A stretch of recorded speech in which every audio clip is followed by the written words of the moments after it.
Hello everyone, कोई शक या सवाल या मन में कोई ख्याल अगर है तो टेस्ला टीचिंग्स है ना। तो আজি আমি আমাৰ যেটো 8th নম্বৰ পাৰ্ট আছিল আমাৰ যেটো সিৰিজ চলি আছে এই সিৰিজৰ 8th নম্বৰ পাৰ্টটো আমি কৰিম। তো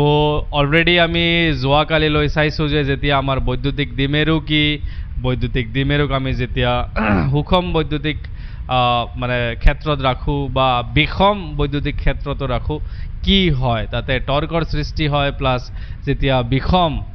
কোনো এটা বৈদ্যুতিক ক্ষেত্ৰত ৰখা যায় তেতিয়া কি হয় তাৰ ওপৰত লব্ধ বলেও ক্ৰিয়া কৰে। টৰ্ক তো কৰিবই কিন্তু লব্ধ বলেও ক্ৰিয়া কৰিব। তো আজি যেটো আমাৰ টপিক হেতু আমি পঢ়িবলৈ তাৰে কিছু এটা মানে এটা কনসেপ্ট আছে যেটোক আমি কোৱাও কালি ভেক্টৰ। এটা তোমালোকে জানা যে স্যাৰ কালি তো ভেক্টৰ নহয়, আজিও ভেক্টৰ নহয়। মানে চোৱা কালি যেটো কালি আমি লেংথ মানে দৈৰ্ঘ্য পূৰণ প্ৰস্থ ওলাও কোনো এটা ধৰা আয়তাকাৰ বস্তু আছে বা তোমাৰ বৰ্গৰ ক্ষেত্ৰত l স্কয়াৰ এনেকুৱাকে ওলাও বা তোমাৰ যদি কোনো এটা গোলক আছে 4πr স্কয়াৰ এনেকুৱাকে আমি সাৰফেসৰ পৃষ্ঠৰ কালি ওলাও। তো সেই কালি যেতিয়া আমি ভেক্টৰ কম কালি ভেক্টৰ হেতু মানে কি, তো আমি যেতিয়া কালি ভেক্টৰ কম যে তোমাৰ কালি ভেক্টৰ, তো ইয়াৰে যেতিয়া আমি কনসেপ্টটো ল'ব যাম ধৰা তোমাৰ কোনো এটা সাৰফেস আছে এনেকুৱা কোনো এটা কি আছে পৃষ্ঠ আছে ধৰা এইটো হল তোমাৰ l দিয়া আছে ইয়াৰ দৈৰ্ঘ্য আৰু প্ৰস্থ দিয়া আছে b।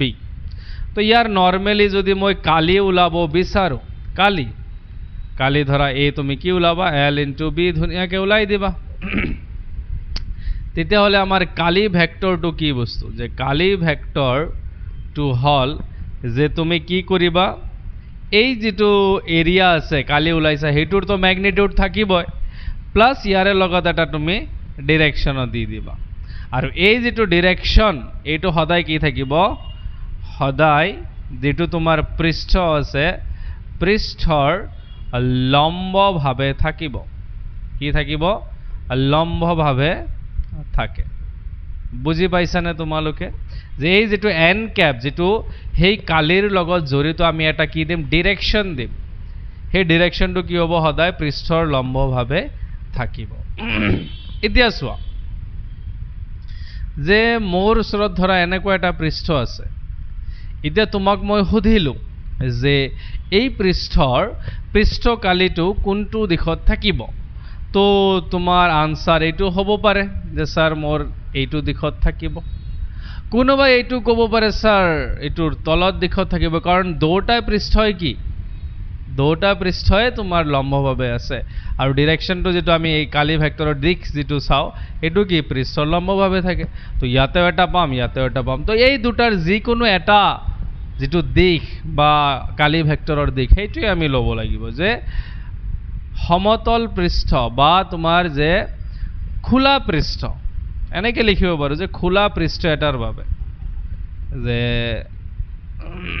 খোলা পৃষ্ঠ এটাৰ বাবে কি হ'ব দুটা ভেক্টৰ থাকিব দুটা কালি ভেক্টৰ যে দুটা কালি ভেক্টৰৰ দিশৰ যিকোনো এটা ললেই হল। কি হ'ব যে যিকোনো এটা তুমি কি ললেই হল। এতিয়া যেতিয়া আমি ডিল কৰিম বণ্টনত আধানৰ বণ্টনত সেই ক্ষেত্ৰত এনেকুৱা হ'ব পাৰে যে তোমাৰ যেটো সাৰফেস আছে সেইটো এনেকুৱা বন্ধও হ'ব পাৰে। কি হ'ব পাৰে এনেকুৱা বন্ধ হ'ব পাৰে। তো সেই ক্ষেত্ৰত তুমি প্ৰতিটো সাৰফেসৰ কাৰণে তুমি কি ল'বা ধৰা ইয়াতে প্ৰতিটো পৃষ্ঠৰ কাৰণে যদি তুমি কালি ভেক্টৰ ল'ব লাগে তুমি কেনেকে ল'বা এইটো পৃষ্ঠৰ কাৰণে যেহেতু এটা নৰমাল এনেকুৱা হ'ব এইটোৰ কাৰণে ওপৰ পিনে হ'ব এইটো n ক্যাপ এইটো n ক্যাপ এইটো পৃষ্ঠৰ কাৰণে এইটো n ক্যাপ হৈ গল এইটো পৃষ্ঠৰ কাৰণে এই ইয়াতে n ক্যাপ তলৰ কাৰণে তলত দি দিলো ইয়াতে এইটো পৃষ্ঠৰ লম্বভাৱে এইটো দি দিলো 1 2 3 4 5 আৰু এটা কত 6 1 2 3 4 5 6 ছয়টা পৃষ্ঠই থাকে তো স্যার আমি ইয়াতে শিকিলো দুটা ডিরেকশন থাকে, তো ইয়াতে তো বাহিৰ পিনে দি দিলো, এতিয়া ভিতৰ পিনে দিম নে নাই? কিন্তু বন্ধ পৃষ্ঠৰ কাৰণে আমাৰ ভিতৰৰ যিটো দিশৰ তোমাৰ কি কালি ভেক্টৰৰ যিটো দিশ, সেই দিশটো আমি নলওঁ। কোনো বন্ধ পৃষ্ঠৰ বাবে সদায় আমি বাহিৰৰ আউটৱাৰ্ড যিটো নৰ্মেল আছে সেইটো ডিৰেকশ্যনহে আমি ল'ম। যে বন্ধ পৃষ্ঠৰ বাবে আমি কি ল'ম? যে বন্ধ পৃষ্ঠৰ বাবে আমি সদায় পৃষ্ঠৰ বাহিৰ ফালৰ কি কৰিম? পৃষ্ঠৰ বাহিৰ ফালৰ অভিলম্বৰ দিশৰ কি ল'ম? কালি ভেক্টৰ ল'ম। অভিলম্বৰ দিশত কালি ভেক্টৰ ল'ম। কালি ভেক্টৰৰ দিশ ল'ম বা কালি ভেক্টৰ ল'ম। ঠিক আছে, বুজি পাইছানে? এতিয়া চোৱা, এইখিনিতো ফ্লেট সাৰফেস আছিল, একদম ফ্লেট, এনেকুৱা সমতল আছিল। যদি সমতল নাই, ধৰা তোমাৰ ওচৰত এনেকুৱা এটা ষ্ট্ৰাকচাৰ আছে, ক্লোজ বডি আছে, তো সেই ক্ষেত্ৰত তুমি কেনেকে তুমি কি সেই আমাৰ যিটো কালি ভেক্টৰ আছে ইয়াৰ ক্ষেত্ৰত তুমি কেনেকে ওলাবা? কাৰণ এই পৃষ্ঠটো কি আছে? বক্ৰ আছে, সমতলটো নহয়। এতিয়া কোনটো সাইডে তুমি সমতল বুলি ল'বা? তো তাৰ কাৰণে তুমি কি কৰিবা? ইয়াতে সৰু এটা এলিমেন্ট, তুমি সৰু এটা কালি তুমি কি কৰিবা? ধৰিবা আৰু চাবা যে এই সৰু কালিটো অলমোষ্ট সমতল হ'ব। যেনেকুৱা আমাৰ পৃথিৱীটো গোলাকাৰ হয়, কিন্তু আমি সমতল কিয় চাওঁ? কাৰণ আমাৰ পৃথিৱীৰ আকাৰ মানে ৰেছপেক্টত আমাৰ যিটো সাইজ বহুতে সৰু, সেইকাৰণে আমি সমতল চাওঁ। তো ইয়াতো যেতিয়া তুমি কৰবাত ইয়াতে আহি যাবা, মই যদি ইয়াতে জুম কৰি দিওঁ, মই যদি তোমাক ইয়াতে মই জুম কৰি দেখাওঁ, চাবা এক ছেকেণ্ড, মোৰ ইয়াতে মাল্টি টাচটো বন্ধ হৈ আছে, এইটো চোৱা। মই যদি ইয়াতে জুম কৰি দিওঁ, ইয়াতে যদি মই জুম কৰোঁ, চাবা এইটো অলমোষ্ট 300ৰ ওপৰত জুম হোৱা নাই। কিন্তু মই যদি এইখিনি জাগাক তোমাক দেখাই দিওঁ যে এইখিনি জাগাৰ কথা চোৱা, ইয়াৰে পৰা এইখিনি, তো চাবা যে এইখিনি কি আছে? একদম সিধা প্লেন, একদম সিধা এনেকুৱা আছে। তো সেইকাৰণে তুমি যেতিয়া সৰু এলিমেন্ট ল'বা, তুমি যেতিয়া একদম সৰু এলিমেন্ট ল'বা, তো সৰু এলিমেন্ট ল'লে কি হ'ব? তুমি এটা বস্তু চাব পাৰিবা যে সেইটো তোমাৰ কি একদম সমতল হ'ব। আৰু সেই সমতলৰ বাহিৰ পিনে তুমি যিটো ডিৰেকশ্যন ল'বা, সেইটোৱে তোমাৰ কি হ'ব? সেই বক্ৰ পৃষ্ঠটোৰ মানে তোমাৰ কালি ভেক্টৰৰ দিশ। তো ইয়াক যদি তুমি এক্সটেণ্ড কৰি দিয়া, চাবা যে ই চেণ্টাৰৰ পৰা তোমাৰ কি হ'ব? নৰ্মেল। তো এইটো ইয়াতে যদি তুমি কালি ভেক্টৰ লোৱা, তো কি হ'ব? এইটো দিশত হ'ব। ইয়াতে যদি লোৱা কৰবাত, চাবা ইয়াৰে এন কেপ হ'ব। তো বক্ৰ পৃষ্ঠৰ ক্ষেত্ৰত তুমি এনেকুৱাকে কি ওলাব পাৰিবা? মানে তোমাৰ যিটো কালি ভেক্টৰৰ দিশ সেইটো ল'ব পাৰিবা। এতিয়া চোৱা, মই আৰু এটা এক্সাম্পল দিওঁ তোমাক। তুমি যদি এই এনেকুৱা এটা ধৰা তুমি কি বক্ৰ পৃষ্ঠ লৈছা, এইটো ডাষ্টবিন, আমাৰ স্পেচিয়েল টেসলা টিচিংছৰ ডাষ্টবিন। তো ইয়াতে চাবা, মই যদি এটা লাইন আঁকো, এনেকুৱাকে লাইন যদি আঁকো, তো তুমি চাবা যে এই লাইনটো কি হৈ আছে? এনেকুৱা কাৰ্ভ দেখা যায় আছে। কিন্তু যেতিয়া মই ইয়াক সৰু কৰি দিম, ইয়াৰে পৰা এইখিনিলৈ আনো, তো তুমি চাবা যে অলপ সিধা দেখা যায় আছে। আৰু সৰু কৰিলে আৰু সিধা দেখা যায় আছে। আৰু যদি সৰু কৰি দিওঁ, তো তুমি চাবা যে একদম ফ্লেট এনেকুৱা দেখা গৈ আছে। তো যদি ফ্লেট দেখা গৈ আছে, তাৰমানে সেই সাৰফেসৰ যিটো 90 ডিগ্ৰী মানে অভিলম্বৰ যিটো দিশ হ'ব, অভিলম্ব তাতে ল'ম, মানে 90 ডিগ্ৰীত ল'ম উলম্বভাৱে, তো সেই বাহিৰৰ দিশত তোমাৰ কি হৈ যাব?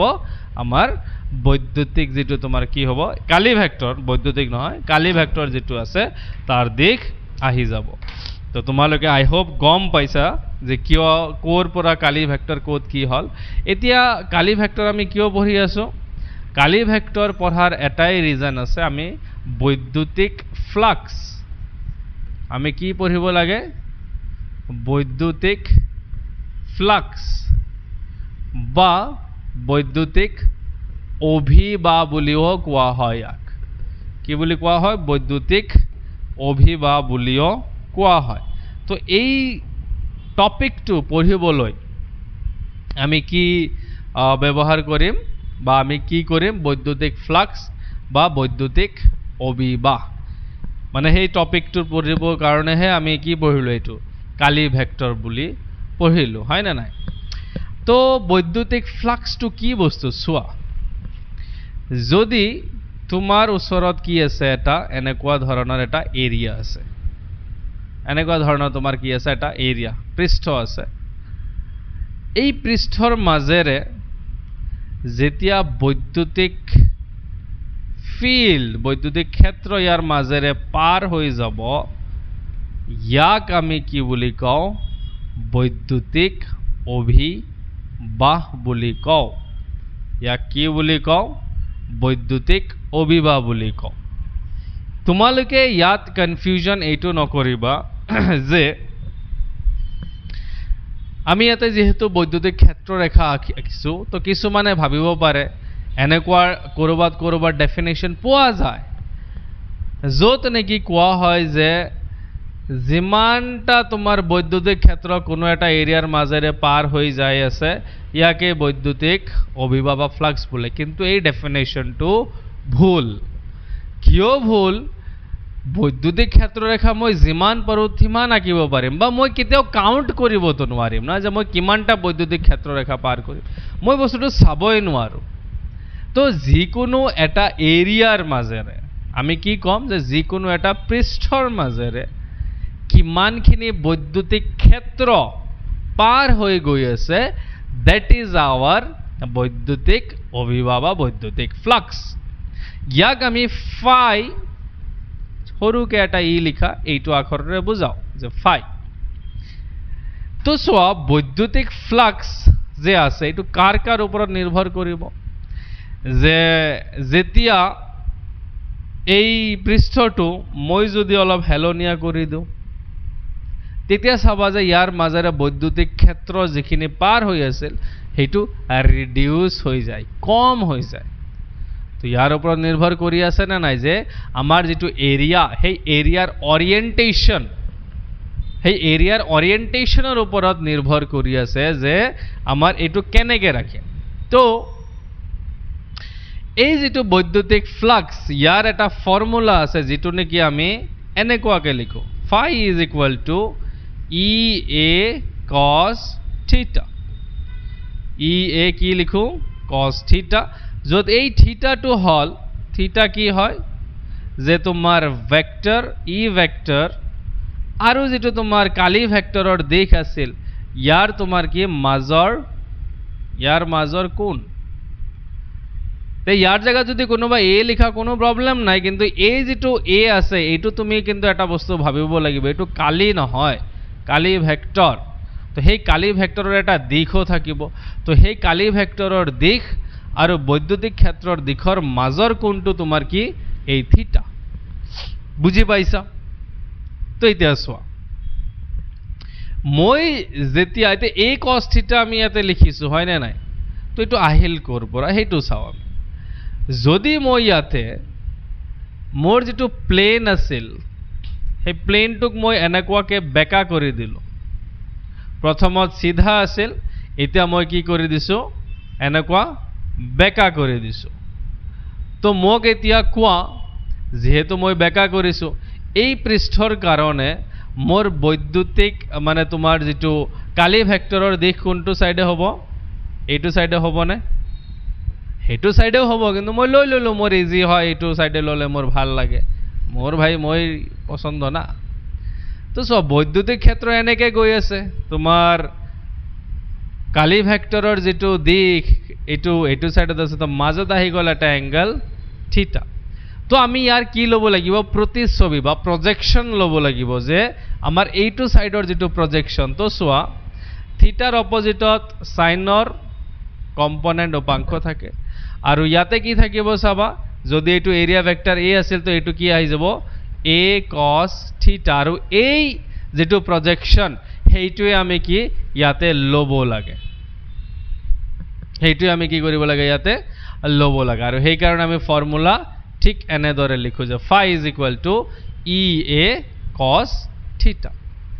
এতিয়া এইটো আহিল কেনেকৈ বা ডেৰিভেশ্যনটো তো নালাগে বাট আমি কি কৰিম ইয়াতে এটা যেতিয়া বক্ৰ পৃষ্ঠ লম সেই ক্ষেত্ৰত আমি কেনেকৈ উলিয়াম সেইটো আমি চাম যে বক্ৰ পৃষ্ঠ এটা আছে বক্ৰ এটা আছে তো সেই ক্ষেত্ৰত যেতিয়া আমি টোটাল ফ্লাক্স ওলাব লাগে কি ওলাব লাগে টোটাল ফ্লাক্স ওলাব লাগে তো আমি কি চাম যে প্ৰথমত আমি এটা সৰু এলিমেন্ট লম তাৰে আমি চাইছিলো হয় নে নাই যে মই ডাস্টবিন আনি দেখালো নহয় তাতে সৰু এলিমেন্ট এটা লম যে ডিএ ললো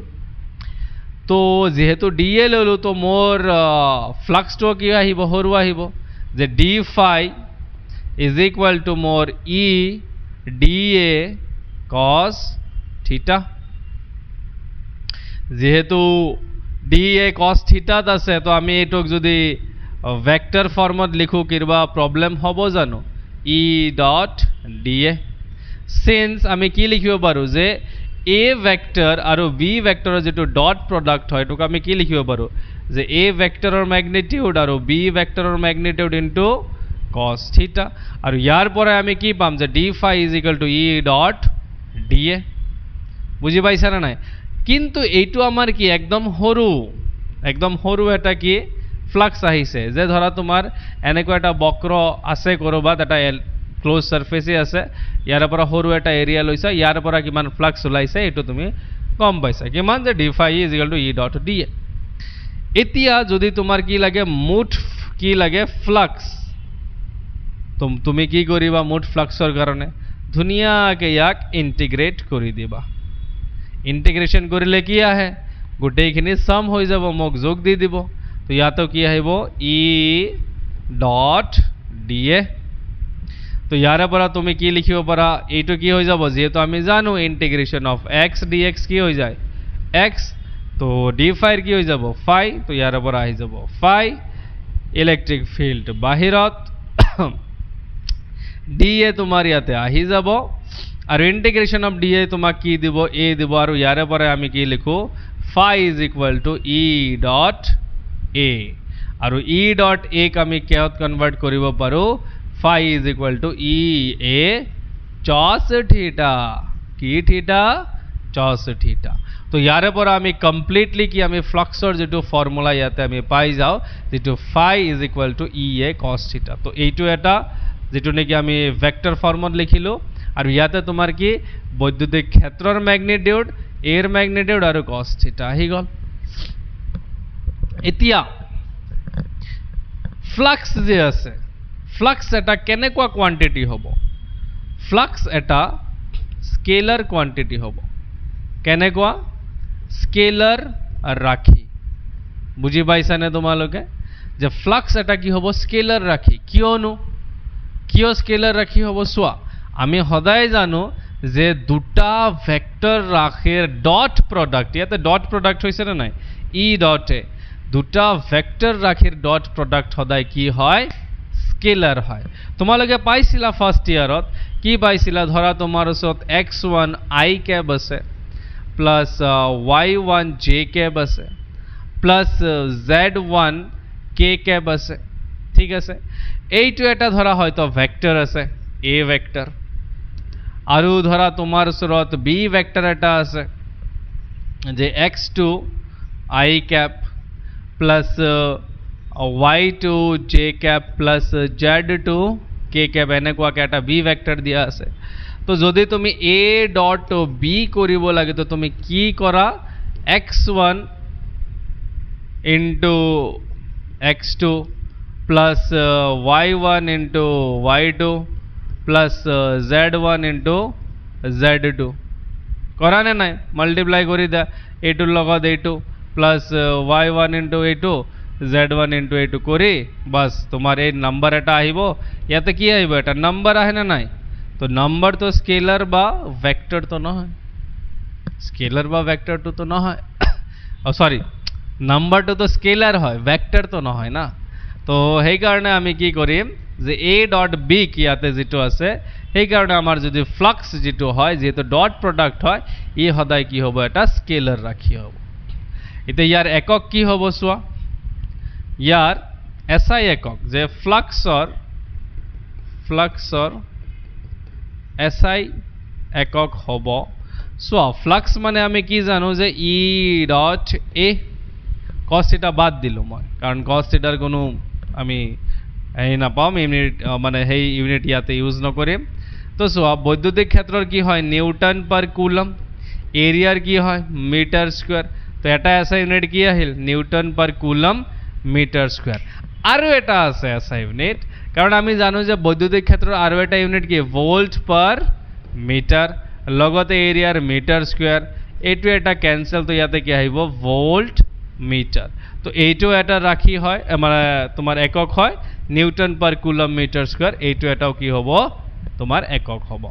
তো আই হোপ তোমালোকে গম পাইছা বৈদ্যুতিক ফ্লাক্স কি। বৈদ্যুতিক ফ্লাক্স হ'ল যে কোনো এটা পৃষ্ঠ কালিৰ মাজেৰে কিমানখিনি বৈদ্যুতিক ক্ষেত্ৰ পাৰ হৈ গৈ আছে, সেই যিটো এমাউণ্ট কিমানখিনি, সেই এমাউণ্টটোক আমি কি বুলি কওঁ বৈদ্যুতিক ফ্লাক্স বুলি কওঁ। তো তোমালোকে আই হোপ ইমানখিনি গম পাইছা। যদি গম পোৱা নাই জৰুৰ আমাৰ কমেণ্টত জনাবা। এতিয়া যিটো আমাৰ টপিক আছে বহুত ধুনীয়া এটা টপিক, সেইটো হ'ল তোমাৰ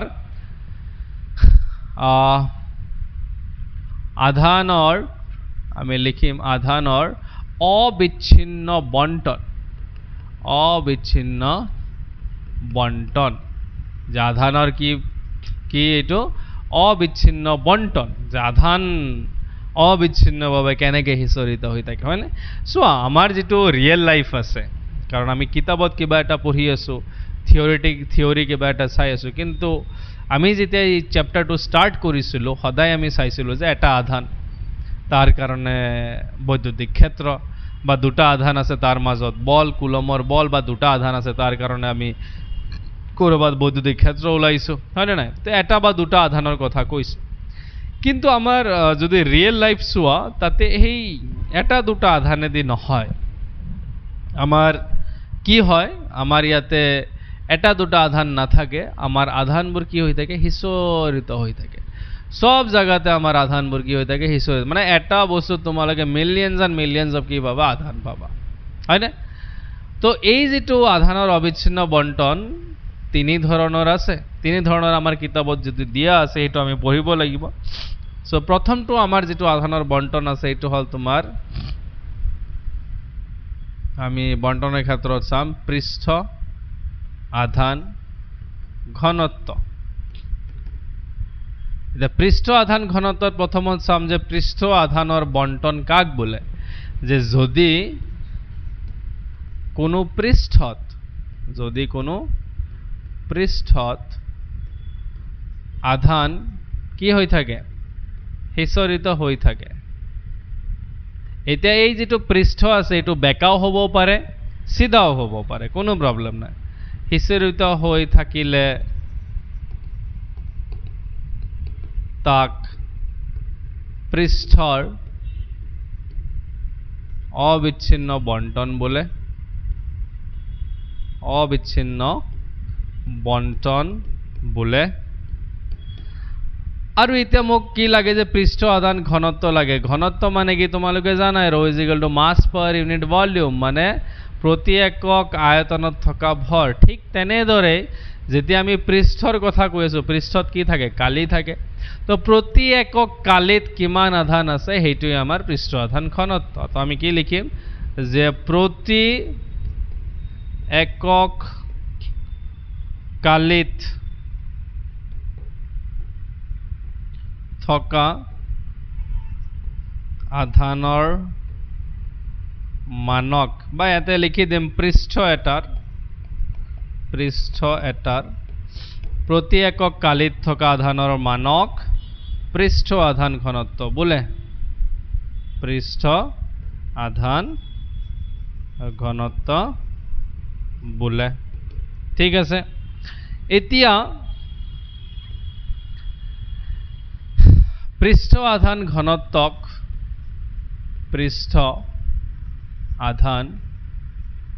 ঘনত্বক সিগমা আখৰেৰে বুজোৱা হয়। কি কৰা হয়? সিগমা আখৰেৰে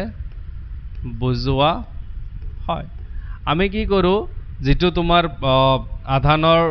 পৃষ্ঠ আধান ঘনত্ব আছে এইটোক আমি সিগমা আখৰেৰে বুজাম। এতিয়া যদি ধৰা তোমাৰ এনেকুৱা এটা পৃষ্ঠ আছে,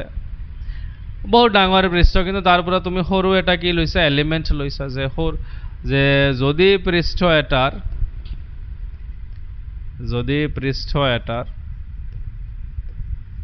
সৰু কালি ডেল্টা এত ডেল্টা কিউ আধান হিসৰিত হৈ থাকে তেতিয়াহ'লে তোমাক যদি কোনোবাই কয় যে সিগমা কি হ'ব তো সিগমা কি লিখিম প্ৰতি একক কালিত আধান তো সাধাৰণতে আমি কি লিখো যে সাধাৰণতে ইন জেনাৰেল সাধাৰণতে আমি এটো লিখো sigma is equal to q by A এইটো আমাৰ সাধাৰণ ফৰ্ম এইটো সৰু সৰু যেহেতু কালি লৈছিলো তাৰ কাৰণে আহি যাব তো ইয়াৰ একক কি হ'ব ইয়াৰ এককটো কি হ'ব চোৱা ইয়াতে কিউৰ একক কুলম এৰিয়া যেটো কালিৰ একক মিটাৰ স্কয়াৰ ওপৰত গলে পাৰ মিটাৰ স্কয়াৰ বুজি পাইছানে তো এইটো হল তোমাৰ কি পৃষ্ঠ আধান ঘনত্ব কিন্তু ইয়াতে ইম্পৰ্টেন্ট এটা নোট কৰিবলগীয়া কথা যে যেহেতু পৃষ্ঠত আধানবোৰ হিসৰিত হৈ আছে তো সেই পৃষ্ঠৰ কাৰণে কোনোবা এটা পইণ্টত বৈদ্যুতিক ক্ষেত্ৰও থাকিব তো সেই বৈদ্যুতিক ক্ষেত্ৰ আমি উলাম কেনেকে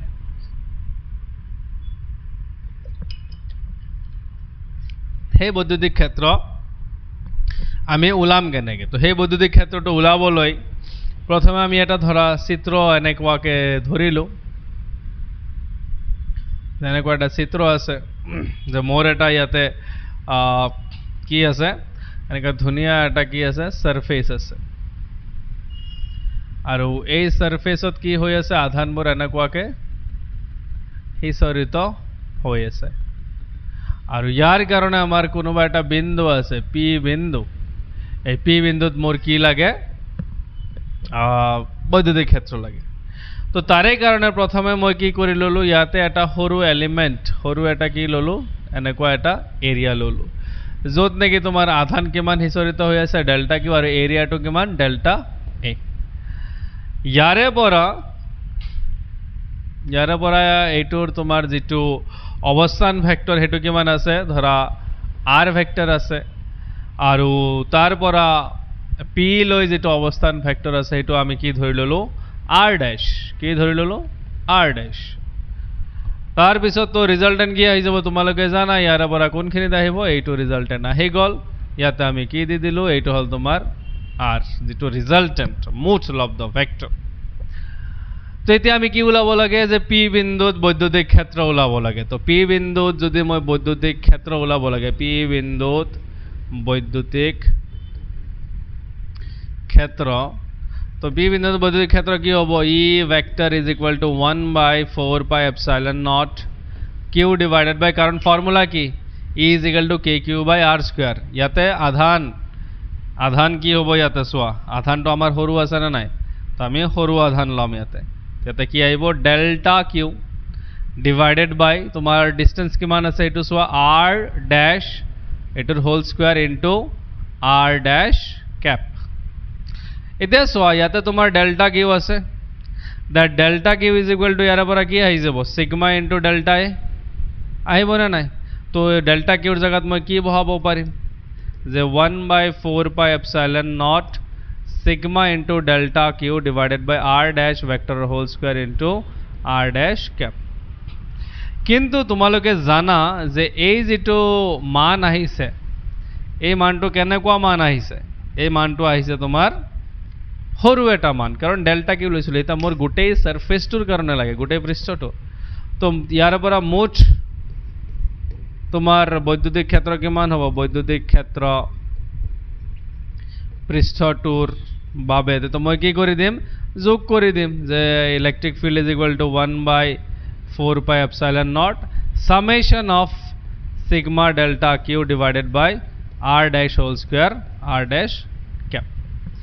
ইয়াতে চোৱা যদি তুমি এই সিগমা এই যেটো আছে ইয়াতে সামেশন যেটো আছে সেই সামেশনটো যদি উঠাব খুজা বা তুমি কি কৰিছা এই যেটো ইয়াতে ডেল্টা কিউ ডেল্টা এ লৈছিলা সেই ডেল্টা এক ইমান সৰু কৰি দিছা যে লিমিটিং ভ্যালু এটা পাইছে, তেতিয়াহ'লে যদি if delta A tends to 0 হৈ যায়, তেতিয়াহ'লে তুমি কি পাবা যে বৈদ্যুতিক ক্ষেত্ৰ 1/4πε0 integration sigma dA divided by r dash ভেক্টৰৰ whole square r dash cap. এইটো এটা তোমাৰ কি ফৰ্মুলা হয় যাৰ দ্বাৰা তুমি কি পাবা, সেই তাতে বৈদ্যুতিক ক্ষেত্ৰ পাই যাবা। বুজি পাইছানে? এইটো হল তোমাৰ কি পৃষ্ঠ আধান ঘনত্ব, আৰু পৃষ্ঠ আধান ঘনত্বৰ কাৰণে কোনো এটা বিন্দুত কি বৈদ্যুতিক ক্ষেত্ৰ। তো নেক্সট আমি কি পাম, নেক্সট খিনি চাবা, মই ইমান লিখি বাৰে বাৰে লিখি নাথাকো, মই ইয়াতেই কৰিম। তো নেক্সট যেটো আছে সেইটো কোৱা হয় পৃষ্ঠ আধান ঘনত্ব নহয়, সেইটোক আমি কম দৈৰ্ঘ্য আধান ঘনত্ব, লিনিয়াৰ বা সৰি দৈৰ্ঘ্য নহয়, আমি রৈখিক আধান ঘনত্ব বুলি কম। তাক কি বুলি কম? রৈখিক আধান ঘনত্ব, রৈখিক আধান ঘনত্ব। এতিয়া যদি কোনো এটা লাইনত, যেনেকুৱা ধৰা এইটো এটা আছে আমাৰ তাতে, মোৰ তাতে এটা লাইন আছে, ধৰা ইয়াতে কি হৈ আছে, আধানবোৰ এনেকে হিচৰিত হৈ আছে, ইয়াতে আধান আছে, ইয়াতে আধান আছে, ইয়াতে আধান আছে। তো এই আধানবোৰ যেতিয়া এটা লাইনত হিচৰিত হৈ থাকিব, ইয়াক কি বুলি কোৱা হ'ব? ইয়াক কোৱা হ'ব দৈৰ্ঘ্য মানে ৰৈখিক আধান ঘনত্ব। তো ইয়াৰে ক্ষেত্ৰত তোমালোকে কি চাবা যে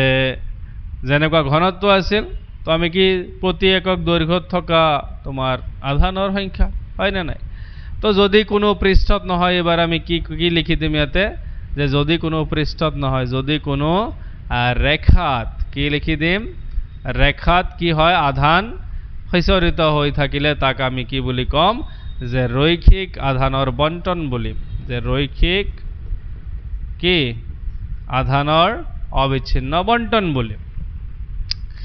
এতিয়া ইয়াতে চোৱা, ইয়াতে আমি কি লিখিছিল যে পৃষ্ঠ এটা, কিন্তু আমি এতিয়া এবাৰ কি লিখিম, পৃষ্ঠ নহয়, আমি কি লিখিম যে ৰেখা এটাৰ প্ৰতি একক দৈৰ্ঘ্যত, কালিত নহয়, প্ৰতি একক কিহত, প্ৰতি একক দৈৰ্ঘ্যত থকা আধানৰ মানক কি বুলি কোৱা হয়, ৰৈখিক আধান ঘনত্ব বুলি কোৱা হয়। এতিয়া সেম আমি কি চাম যে কিছুমান বস্তু ইয়াতে য'ত য'ত পৃষ্ঠ আছে আমি কি গুচাই দিম, যে রৈখিক আধান ঘনত্বক আমি কিহেৰে বুজাও, সিগমাৰে নহয়, আমি কিহেৰে বুজাও, ল্যামডাৰে বুজাও। কিহেৰে? ল্যামডা আখৰেৰে বুজাও, ল্যামডা আখৰেৰে বুজোৱা হয়। তো যদি তুমি এতিয়া কি কৰা, আমি তাৰ পিছত কি ওলাইছিল যে যদি পৃষ্ঠ নহয়, যে ৰেখা এটাৰ সৰু কালি, কিন্তু সৰু আমি কি ল'ম এতিয়া, সৰু কালি নহয়, সৰু দৈৰ্ঘ্য, সৰু কি ল'ম, যে সৰু দৈৰ্ঘ্য ডেল্টা এলত, ডেল্টা কিউ আধান হিচৰিত হৈ থাকে, তেতিয়াহ'লে আমি কি ক'ম, ইয়াক কি বুলি কোৱা হয়, ল্যামডা ডেল্টা কিউ, বা ইয়াতে কি আহি যাব, ডেল্টা এল আহি যাব। তো যেহেতু এতিয়া এল আহিছে, সাধাৰণতে আমি কি লিখিম ইয়াতে, ইয়াতে লিখিম আমি lambda is equal to delta L, Q by L. তো একক কি হৈ যাব, যেহেতু দৈৰ্ঘ্য আছে, এতিয়া কি হৈ যাব, কুলম পাৰ মিটাৰ, তো ওপৰত এইটো মাইনাস হৈ যায়, কি হৈ যাব, -1। বুজি পাইছে? চিফ মিনিষ্টাৰ নহয় এইটো, বা সেন্টিমিটাৰ নহয়, তোমালোকে কবা যে কুলম পাৰ মিটাৰ, সি টু ক্যাপিটেল আহিব। এতিয়া যদি যেহেতু ৰেখা আছে, ইয়াৰ কাৰণেও আমি কি বৈদ্যুতিক ক্ষেত্ৰ ওলাব লাগিব, যেহেতু আধানৰ বণ্টন শিকি আছো। তো আমি কি কৰিলো, ইয়াতে এই চিত্ৰটো এতিয়া আমি চেঞ্জ কৰি দিলো। কি কৰি দিম, চিত্ৰটো এতিয়া আমি চেঞ্জ কৰি দিওঁ। ইয়াতে আমি এটা ৰেখা লৈ লওঁ, যে ইয়াতে এনেকুৱা এটা কিবা এটা ৰেখা আছে, এই ৰেখাটোৰ ওপৰত তোমাৰ কি হৈ আছে, আধান হিচৰিত হৈ আছে, এনেকুৱাকে কি হৈ আছে, আধানবোৰ হিচৰিত হৈ আছে। যেতিয়া আধান হিচৰিত হৈ আছে, ধৰা তুমি কি কৰিছা, ইয়াতে এটা সৰু দৈৰ্ঘ্যৰ এলিমেন্ট লৈছা, আৰু ইয়াতে তোমাৰ আধান কিমান, ডেল্টা কিউ, আৰু এইটোৰ যেটো দৈৰ্ঘ্য এইটো হল তোমাৰ ডেল্টা এল। ইয়াৰ পৰা এইটোৰ যেটো অৱস্থান ভেক্টৰ আৰ ভেক্টৰ, ইয়াৰ পৰা পি বিন্দু যেটো আছে এইটো হল তোমাৰ r ড্যাশ ভেক্টৰ আৰু ৰিজাল্টেন্ট তোমাৰ এইটো r ভেক্টৰ তো p বিন্দুত আমাৰ কি লাগে বৈদ্যুতিক ক্ষেত্ৰ তো এবাৰ কি হৈ যাব চোৱা এবাৰ হৈ যাব তোমাৰ ইয়াতে ডেল্টা কিউ আছে এখানে তো সেম থাকিব বৈদ্যুতিক ক্ষেত্ৰ ডেল্টা কিউ বাই r স্কয়াৰ কিন্তু এবাৰ ইয়াতে কি হৈ যাব চোৱা ইয়াতে কি আছিল lambda is equal to delta Q by delta L so delta Q is equal to lambda into delta L তো মই ইয়াতে কি বহাই দিম ল্যামডা ইনটু ডেল্টা এল এতিয়া এতিয়া কি লাগিব যে মুঠ বৈদ্যুতিক ক্ষেত্ৰ কাৰ বাবে সেই ৰেখাটোৰ বাবে কাৰ বাবে এই ৰেখাটোৰ বাবে ৰেখাৰ বাবে কি হৈ যাব এটা সামেশন কৰিম নে নাই সামেশন কৰাতে আমি ইয়াতে মুছিব লাগিব ইয়াতে সিগমা ডেল্টা কিউৰ জায়গাত কি হৈ যাব ল্যামডা ডেল্টা এল হৈ যাব আৰু যেতিয়া তোমাৰ ল্যামডা ডেল্টা এল 0 ৰ ওচৰত চাপিব মানে সৰু এটা ইমান সৰু দৈৰ্ঘ্য মানে লম যেটো 0 ৰ ওচৰতে চাপিব তো তেতিয়া তোমাৰ কি হৈ যাব ইয়াতে ইন্টিগ্ৰেশন আহিব আৰু ইয়াতে চাবা যে ইয়াতে কি আহিব ল্যামডা ডিএল কি আহি যাব ল্যামডা ডিএল আৰু ঠিক এনেদৰে তুমি কি কৰিব পাৰা যে ৰৈখিক যেটো তোমাৰ কি আছে আধানৰ অবিচ্ছিন্ন বণ্টন আছে হেইটো কৰিব পাৰা আই হোপ তোমালোকে এটো বুজি পাইছা ইয়াৰ আৰু এটা তোমাৰ কি আছে যেতিয়া কোনো এটা বাল্ক মেটেৰিয়েল লবা যেনেকুৱা তোমাৰ সলিড স্ফিয়াৰ মানে ফুটবল নহয় ভিতৰত কি আছে গোটেইখিনি মেটেৰিয়েল আছে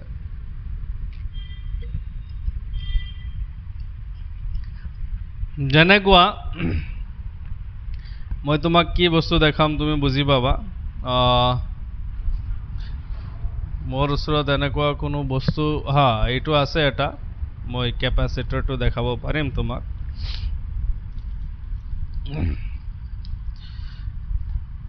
এই যেটো আছে তোমালোকে চাব পাৰিছা এইটো হয় এটা কেপাসিটৰ তো ইয়াৰ ভিতৰত তোমাৰ কি বস্তু আছে এনেকুৱা নহয় যে এইটো একদম ভিতৰত খালি অৱশ্য দুটা প্লেটৰ মাজত অলপ খালি জায়গা থাকিব পাৰে বা মিডিয়াম থাকিব পাৰে তো এইটো দেখুৱাটো তো এক্স্যাক্টলি ৰাইট নহয় তথাপি মই ধৰি লোৱা যে এইটো এটা সিলিন্ডাৰ হয় আৰু ইয়াৰ ভিতৰত কি আছে বস্তু ভৰায়ও আছে মানে মেটেৰিয়েল আছে যেনেকুৱা লোহাৰ টুকুৰা এটা ভিতৰত তাৰ খালি নহয় তাৰ ভিতৰত কিবা নহয় কিবা তো থাকে তো মই এইটো থৈ আহো তো সেই ক্ষেত্ৰত তোমাৰ যেটো আধানৰ বণ্টন ইয়াক কোৱা হয় আয়তন আধান ঘনত্ব কি বুলি কোৱা হয় আয়তন আধান ঘনত্ব তো ইয়াক কেনেকৈ চাম তো এতিয়া তোমাৰ ৰেখাৰ জায়গাত কি আহিব যে কোনো ৰেখাত নহয় এবাৰ কোনো পদাৰ্থৰ আয়তনত যে কোনো পদাৰ্থৰ আয়তনত আধান হিসৰিত হৈ থাকিলে তাক কি বুলি কোৱা হয় আয়তন আধানৰ বণ্টন কি বুলি ক'ব আয়তন আধানৰ অবিচ্ছিন্ন বণ্টন ঠিক আছে আয়তনৰ অবিচ্ছিন্ন বণ্টন বলে এতিয়া যেতিয়া আমি ইয়াতে চাম ৰেখা নহয় যে আয়তন এটাৰ যে পদাৰ্থ এটাৰ প্ৰতি একক আয়তনত দৈৰ্ঘ্যত লিখিছিলো আমি আগত তো আমি কি চাম যে প্ৰতি একক আয়তনত থকা আধানৰ মানক কি বোলে আয়তন আধান কি বোলে আয়তন আধান ঘনত্ব বোলে বুজি পাইছে হয়তো আপোনালোকে নেক্সট যেটো তোমাৰ আয়তন আধান ঘনত্ব আছে আয়তন আধান ঘনত্ব ইয়াক আমি কিৰে বুজাও ৰোৰে কিৰে বুজাও ৰোৰে বুজাও ৰো আখৰেৰে বুজোৱা হয় তো যদি পদাৰ্থ এটাৰ আয়তনত যে পদাৰ্থ এটাৰ সৰু আয়তন তোমাৰ যে সৰু এটা আয়তন মানে ললো ইয়াতে তোমাৰ মুছি দিলো ইয়াতে সৰু কি লিখিলো আমি সৰু আয়তনত কি হ'ব ডেল্টা কিউ আধান সৰু আয়তন কোনটো ডেল্টা ভি ডেল্টা কিউ আধান হিসৰিত হৈ থাকিলে তেতিয়াহলে আমি কি লিখিব পাৰো যে তেতিয়াহলে আমি লিখিব পাৰো যে rho is equal to delta q by delta v কি লিখিব পাৰো delta Q by delta V আৰু ইন জেনেৰেল সাধাৰণতে আমি কি লিখো যে তোমাৰ যেটো ইয়াতে আছে rho is equal to q by v আমি ইয়াতে কি লিখিম q by v যেহেতু v আছে v এর একক হয় মিটার কিউব তো ইয়াতে মিটার কিউব উপৰত গলে কি হ'ব m to the power minus 3 এইখিনি লৈ হয়তো বুজি পাইছা তাৰ পিছত এতিয়া আমি কি আৰু এবাৰ এক মুছি দিম আৰু ধুনীয়াকে এটা কি আঁকিম আমি আয়তনৰ এটা চিত্ৰ আঁকিম যে আয়তনীয় কোনো এটা বস্তুৰ তো ধৰা কোনো এটা বাল্ক মেটেৰিয়েল আছে ইয়াতে কি আছে এনেকুৱা কোনো এটা বাল্ক মেটেৰিয়েল আছে আৰু তাৰ ক্ষেত্ৰত তুমি কি কৰিছা ইয়াতে প্ৰথমত সৰু এটা তুমি কি ধৰিছা এনেকুৱা ইয়াতে যত ডেল্টা কি আধান আছে সেই এলিমেন্টটো আৰু ডেল্টা ভি ইয়াৰ কি হয় আয়তন হয় তো ঠিক তেনেদৰে আগৰ দৰে এটো r ভেক্টৰ এটো r ড্যাশ ভেক্টৰ আৰু এটো ৰিজাল্টেন্ট ভেক্টৰ তো তোমালোকে গম পাইছে আমি কি উলাম এতিয়া আমি উলাম এই আয়তনৰ টুকুৰাটোৰ বাবে সেই পি বিন্দুত বৈদ্যুতিক ক্ষেত্ৰ same formula E = kq / r square তো E = k এৰ মান এটো k q হল ডেল্টা q যেহেতু সৰু আধান লৈছো আমি বাই r স্কয়াৰ এবাৰ এই ল্যামডা ডেল l ৰ জায়গাত কি আহিব সোয়া delta q = rho delta v তো আমি কি কৰিম ইয়াতে rho ডেল্টা v লিখিম rho ডেল্টা v আৰু মোট বৈদ্যুতিক ক্ষেত্ৰ সেই আয়তনটোৰ বাবে কি হ'ব এই আয়তনটোৰ বাবে কি হৈ যাব যে আয়তনৰ বাবে E = ইমান ল্যামডা l ৰ জায়গাত কি হ'ব যিমান ল্যামডা l আছে তাতে কি হৈ যাব rho ডেল্টা v হয় না নাই আৰু বাকি ইয়াতে যেতিয়া তুমি কি লিখিবা যে if delta v tends to 0 যে delta v আমি একদম সৰু কৰি দিলো লিমিটিং ভ্যালুত লৈ গলো এই সামেশনটো কি হৈ যাব চেঞ্জ হৈ ইন্টিগ্রেশন আহিব আৰু ইয়াতে ডেল্টা v এর জায়গাত কি আহি যাব dv তো মই আমি কি লিখিম ইয়াতে rho dv আৰু এইটোৱে হল এটা এক্সপ্ৰেশন ইলেক্ট্ৰিক ফিল্ডৰ আৰু এইটো এটা তোমাৰ কি এক্সপ্ৰেশন বৈদ্যুতিক ক্ষেত্ৰ তো আই হোপ তোমালোকে আধানৰ যেটো অবিচ্ছিন্ন বণ্টন বুজি পাইছা আৰু অবিচ্ছিন্ন বণ্টনৰ দ্বাৰা কেনেকৈ আমি বৈদ্যুতিক ক্ষেত্ৰ উলিয়াব পাৰি তো তোমালোকে ইয়াতে ধুনীয়াকৈ লিখিব পাৰা যে ধৰা হল এটা আয়তনীয় বস্তু কোনো মানে মূলবিন্দু সাপেক্ষে যাৰ তোমাৰ অবস্থান ভেক্টৰ তোমাৰ r আছে কোনো এটা এলিমেন্টৰ তাৰ পৰা p বিন্দুত আমি কি উলাব লাগে বৈদ্যুতিক ক্ষেত্ৰ উলাব লাগে তো কাহিনী তো লিখিবলৈ বহুত আছে কিন্তু কনসেপ্টটো হে মেইন তো আই হোপ তোমালোকে বুজি পাইছা আমি অলমোস্ট এই চ্যাপ্টাৰৰ যেটো লাস্ট টপিক হেতু লৈ আহি পাইছো আমি নেক্সট ক্লাছত গাউছৰ যেটো থিওৰাম আছিল গাউছৰ যেটো সূত্ৰ এটো শিকিম আৰু তাৰ পিছত এই চ্যাপ্টাৰটো আমি ফিনিশ কৰিম লগতে আমি কেইটামান ধুনিয়া ধুনিয়া নিউমেৰিকেল কেইটামান PYQs আমি চাম তাৰ পিছত আমি পৰৱৰ্তী যেটো চ্যাপ্টাৰ আছে হেতু স্টাৰ্ট কৰিম টিল দেন সবকে ধন্যবাদ সোৱাৰ কাৰণে আৰু তোমালোকৰ ফ্ৰেণ্ডবোৰক শেয়াৰ কৰিবা যেটো মই সদায় কৈ থাকো যে তোমালোকৰ ফ্ৰেণ্ডবোৰৰ এনেকুৱা অৱস্থা হ'বও পাৰে যে প্ৰাইভেট মেন্টৰশিপ ল'ব নোৱাৰে তো এই ভিডিঅ'বোৰ চাই হলো অলপ যদি হেল্প হয় হেতুতে আমি বহুত খুশি হ'ম thank you very mass next